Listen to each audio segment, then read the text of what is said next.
मौद्रिक नीति का नियमन आरबीआई के द्वारा किए जाते हैं। मौद्रिक नीति का नियमन आरबीआई के द्वारा किए जाते हैं। मौद्रिक नीति का नियमन से क्या अभिप्राय है? तो भारत में इससे महंगाई दर बढ़ने या घटने पर नियंत्रण किए जाते हैं। सीआरआर का फुल फॉर्म क्या है? सी कैश रिजर्व रेशियो। एमएसपी का फुल फॉर्म क्या है? तो मार्जिनल स्टैंडिंग फैसिलिटी। एसएलआर का फुल फॉर्म क्या है? तो एस से स्टेटरी लिक्विडिटी रेशियो। स्टेटरी liquidity ratio.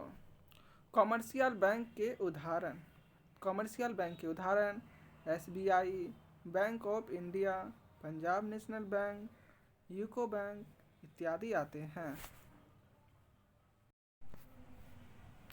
बैंकों का बैंक किसे कहा जाता है? तो बैंकों का बैंक आरबीआई को कहे जाते हैं।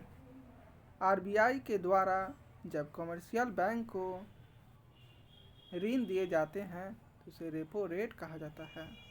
वही जब कमर्शियल बैंक के द्वारा जब रिजर्व बैंक को लोन दिए जाते हैं तो उसे रिवर्स रेपो रेट कहा जाता है। कैश मनी किसे कहा जाता है? कैश मनी लिक्विडिटी को कहा जाता है, जिसका अर्थ होता है तरलता।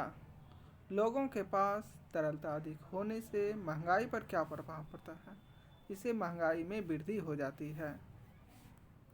लोगों के पास तरलता कमी होने से सरकार के द्वारा क्या किए जाते हैं? तो सरकार के द्वारा आरबीआई पर दबाव डालते हैं और आरबीआई इस दबाव के कारण रेपो रेट में वृद्धि कर देते हैं। बेस रेट क्या है?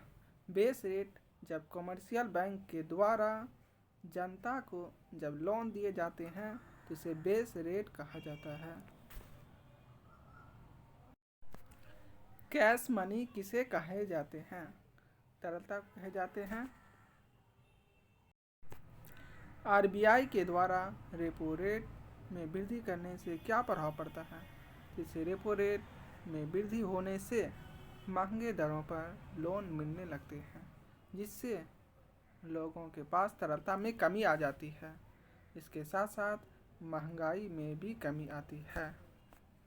एमएसएफ का फुल फॉर्म क्या होता है? Marginal standing facility. Marginal standing facility. One day repo rate से क्या अभिप्राय है? वन डे रेपो रेट का अर्थ हो गया जब आरबीआई के द्वारा कमर्शियल बैंक को एक दिन के लिए लोन दिए जाते हैं उसे एमएसएफ कहे जाते हैं। जब आरबीआई के द्वारा 2 से 14 दिनों के लिए बैंकों को लोन देता है, इसको रेपो रेट कहते हैं।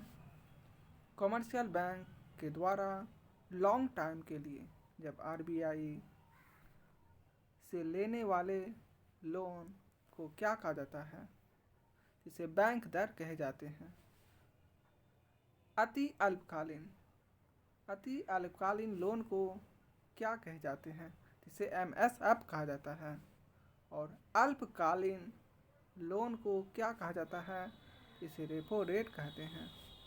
दीर्घकालीन लोन को ही बैंक दर कहे जाते हैं। बेस रेट 2 प्रकार के होते हैं, एक बेस रेट, एक पीएलआर। जब खुद अपने ही बैंक में से लोन लेते हैं तो उसे बेस रेट कहा जाता है। जब हम किसी दूसरे बैंक से लोन लेते हैं जिसे पीएलआर कहे जाते हैं। जब लोगों के द्वारा अपने बैंक से लोन लिए जाते हैं तो वही हो गया एसएलआर। और जब किसी दूसरे बैंक से लोन लिए जाते हैं उसे पीएलआर कहे जाते हैं। रिवर्स रेट का अर्थ हो गया जब आरबीआई किसी बैंक से लोन लेते हैं उसे रिवर्स रेट कहते हैं। सिक्योरिटी मनी से क्या अभिप्राय है या किसे कहते हैं? जब कमर्शियल बैंक भाग जाते हैं तो आरबीआई के द्वारा सिक्योरिटी मनी के माध्यम से लोगों को कुछ धन उपलब्ध कराए जाते हैं जिसे सिक्योरिटी मनी कहे जाते हैं।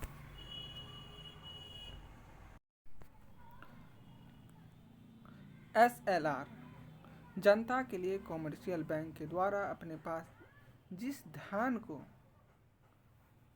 रखते हैं उसे क्या कहे जाते हैं, उसे SLR कहे जाते हैं।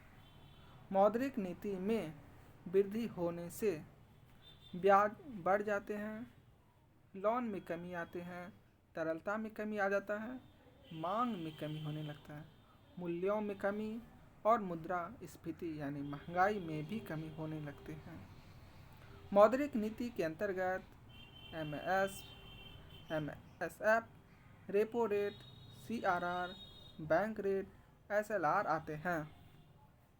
वर्तमान में बैंक दर 4.25% है।